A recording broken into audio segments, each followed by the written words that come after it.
I'm Elaine Petrocelli. I have the privilege of being the president of Book Passage, your locally owned, fiercely independent bookstore, with a reach that's international. We have customers who order from us all over the world. But tonight, I want to introduce you to two absolutely amazing people. The first one is Michael Krasny.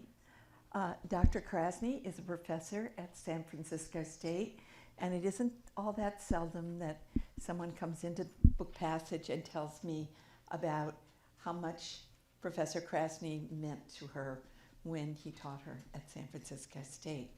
So we feel very lucky that he also hangs out here. Many of you also know him from his very lively radio show, Forum, that is on 88.5 KQED every morning from 9 to 11, weekday mornings, and where he has guests who range from presidents to people who are very upset at somebody who is trying to raise the rent with good reason. So his programs, you never know from week to week what exciting things you're going to hear. Professor Krasny is very generous with the community. He is the moderator for the National Kidney Foundation annual authors luncheon, which we're privileged to be part of. Next week he will be at Dominican University, where he will be in conversation with Novella Carpenter for her One Book, One Marin selection, Farm City. He has written numerous scholarly articles and books, but fortunately he's written two that I can understand. And the first one is called Off Mic, which is the stuff he knows from the people he's interviewed and what they do when they don't think you're listening. It's really juicy. And his latest book, Spiritual Envy, An Agnostic's Quest, which is one of the reasons why I think we're going to have such a fascinating evening tonight, because he is going to be interviewing Barbara Ehrenreich right here. And Barbara has written, I think, well over 20 books. Every single time she goes way out with ideas that you think, why didn't I think of that?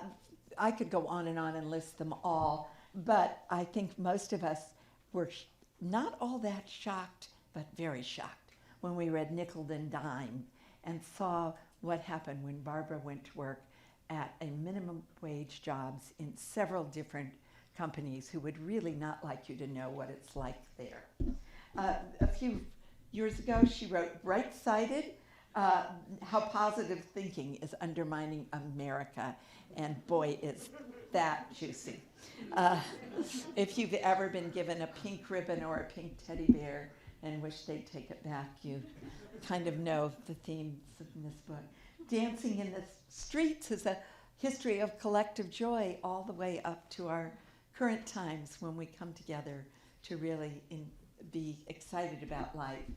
Bait and Switch is, if you've looked at Elizabeth Warren's latest book, which was published today, you might want to also look at Bait and Switch. I'll bet you anything that when Elizabeth Warren was studying the situation, she had to have read Bait and Switch because Barbara nailed it. Her latest book, Living with a Wild God, is a memoir, and we not only get to hear Barbara's voice now, but also her voice as a young teenager. And as she tries to figure out, what is this thing out there? Is there a God? Is there something?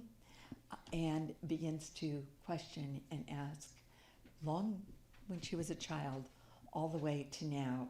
And whether you are religious or an agnostic or an atheist, you are going to find lots of questions in this book, and you will begin to start thinking about those profound things that we all think about from time to time, but somehow we then worry about what we're going to make for dinner.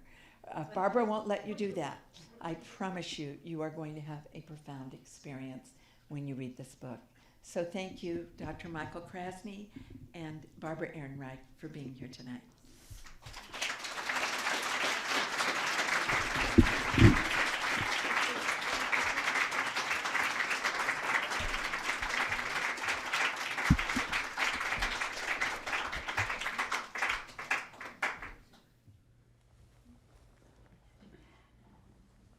Well, thank you all for being here, and this face does go with this voice if there's a lesson reading confusion.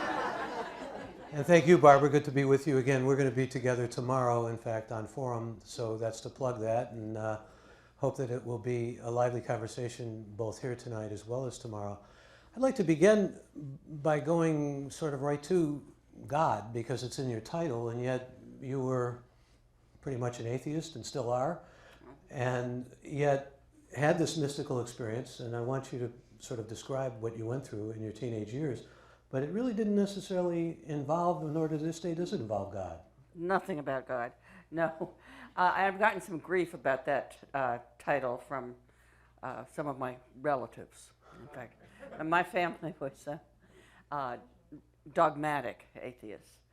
But the alternative title, which would be something like living with a wild, possibly conscious but unknown other sort of being in the universe, I don't know, it just didn't have the ring, you know? So this was pretty much dictated to you by the publisher, putting God in the title? Well, no, it was a chapter title, and the editor said, that's a book title. Yeah, Eureka. Well, you didn't find God, obviously, but you did find something that, and I should mention that Barbara Ehrenreich is really a trained scientist, has a PhD in immunology, and has been a very steadfast, rational, and formidable thinker for all these many years.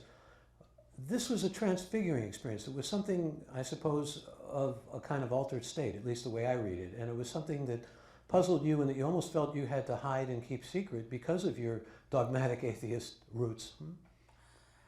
Yes. Do we have a copy of the book? Yeah.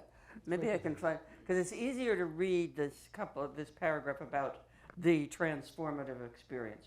Briefly put, I, sturdy child, rationalist, atheist, had what I later learned was called a mystical experience.